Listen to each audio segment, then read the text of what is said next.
জীবনকে বাজি রেখে গঙ্গার মধ্যে কলাবাজি দেখায় শালকিয়ার বাধাঘাটের কিছু কিশোর। দেখার মতো, সত্যি তারা কলাবাজি দেখাতে পারে। দুপুরের দিকে বাধাঘাটের ফেরিতে গেলে দেখতে পাবেন বেশ কিছু কিশোর নানা ধরনের খেলা দেখায় গঙ্গার জলে। সাধারণ মানুষ এটা দেখতে দেখতে অভ্যস্ত হয়ে পড়েছেন। জীবনকে বাজি রেখে এই ধরনের নিজের কলা প্রদর্শন করাকে কে কি বলবেন জানি না, তবে এটা দেখতে দেখতে প্রথম কথা এটাই মনে আসে, যে কোনো সময় ঘটতে পারে বড় সড় দুর্ঘটনা, যেতে পারে বেশ কয়েকজনের প্রাণ। কিছুদিন আগেও এইরকম একটি দুর্ঘটনায় মৃত্যু হয় ধর্মতলা নিবাসী এক কিশোরের। তাতেও কিন্তু এই কিশোরদের ওপর কোনো রকম প্রভাব পড়েনি। আজও তারা সেই একই রকমভাবে গঙ্গাতে 4-5 ঘন্টা কাটায় সাঁতার কেটে। স্টিমারের সঙ্গে ওঠে, স্টিমারের ওপর থেকে ঝাঁপ মারে, স্টিমারের টায়ার ধরে গঙ্গায় ভেসে বেড়ায়। এটা চলে বাধাঘাট থেকে ভূতনাথ ঘাট অবধি।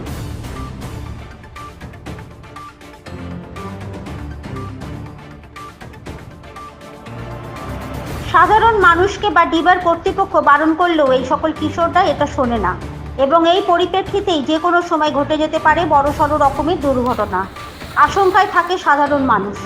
হাওড়া জল পরিবহন দপ্তরের সঙ্গে কথা বলে জানা গেল যে তারা এই বাচ্চাদেরকে গঙ্গায় এইভাবে সাঁতার কাটতে এবং বিভিন্ন কলা কৌশল দেখাতে গিয়ে যদি কোনো দুর্ঘটনা হয় তার ব্যবস্থা নেবেন, দরকার হলে সঙ্গে সঙ্গে প্রশাসনকেও জানাবেন। সাধারণ মানুষরাও এর প্রতিবাদ করেছে বহুবার, কিন্তু কোনো কিছুই হয়ে ওঠেনি। আজও দেখা যায় সেই একই দৃশ্য বাধাঘাট থেকে আড়িয়াতলা যাওয়ার ফেরিতে।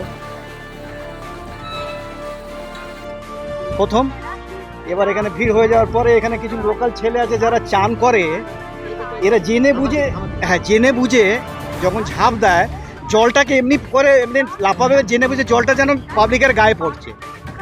এবার অনেকে ভিজে যাচ্ছে, বারণও করছে। বারবার এটা নিয়ে আমরা বলেছি কি দাদা এই যে ছেলেগুলোকে বারবার এই যে লাফাচ্ছে, আমরা ভিজে যাচ্ছি, এটা নিয়ে আপনারা কোনো অ্যাকশান নিন।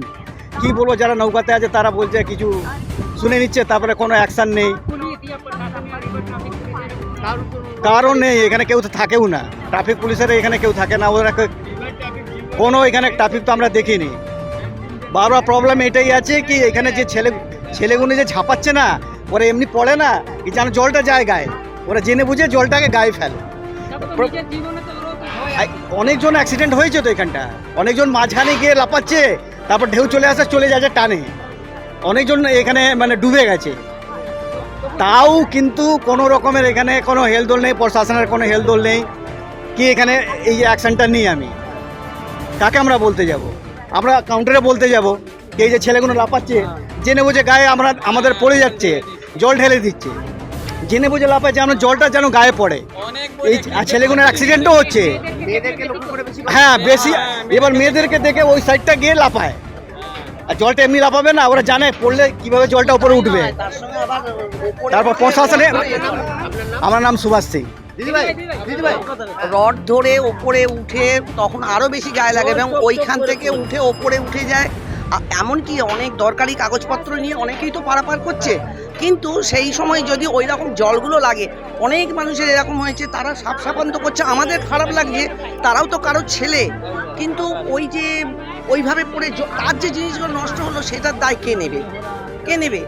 এবারে অনেক তলিয়েও গেছে অনেকে, তারপরেও তাদের কোনো হওয়া সত্ত্বেও এই পারে ওই পারে দুপারে কোনো গুরুত্ব নেই।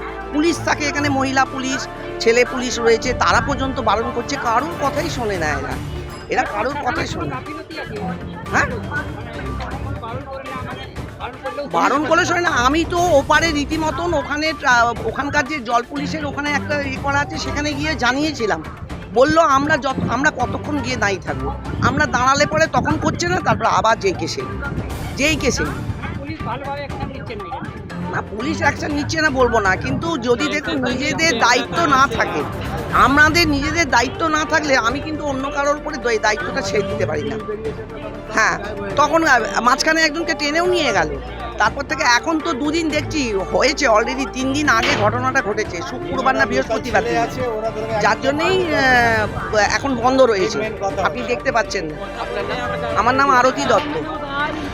এই নিয়ে আমরাও খুব সমস্যায় পড়ছি, কেন যাত্রীরা যখন তাই লঞ্চে করে যাচ্ছে, লঞ্চের মধ্যে তারা যখন থাকছে, ছাপ দিচ্ছে, এমন জলে ভর্তি হয়ে যাচ্ছে, তাই তো এটা নিয়ে আমরাও সমস্যা পড়ছি। কিন্তু আমরা বারংবার বলা সত্ত্বেও ওরা কোনো রকম কর্ণপাত করে না, লোকাল ছেলে বরঞ্চ উল্টা আমাদের লোককে ওরা মারপিট শুরু করে দেয়। প্রশাসনকে আমি তো নতুন এখন দায়িত্বে এসেছি, হয়তো প্রশাসনকে আমাদের তরফ দিয়ে বলা হয়েছিল বা আমরা আরেকবার বলে দেখবো যাতে এটা সমাধান করা যায়। হ্যাঁ একদম ঠিকই, এটা একটা খুবই রিস্কি ঝুঁকি নিয়ে এরা সাঁতার কাটে, এটা সবার জন্যই সমস্যা। আমরা প্রশাসনের সাথে কথা বলবো যাতে এইগুলো রোধ করা যায়, চেষ্টা করবো। অবশ্যই, বিশেষ করে যারা যাত্রী তাদেরও খুব সমস্যা হয়, এ নিয়ে কোনো সন্দেহ নেই, সত্যিই খুব সমস্যা হয়।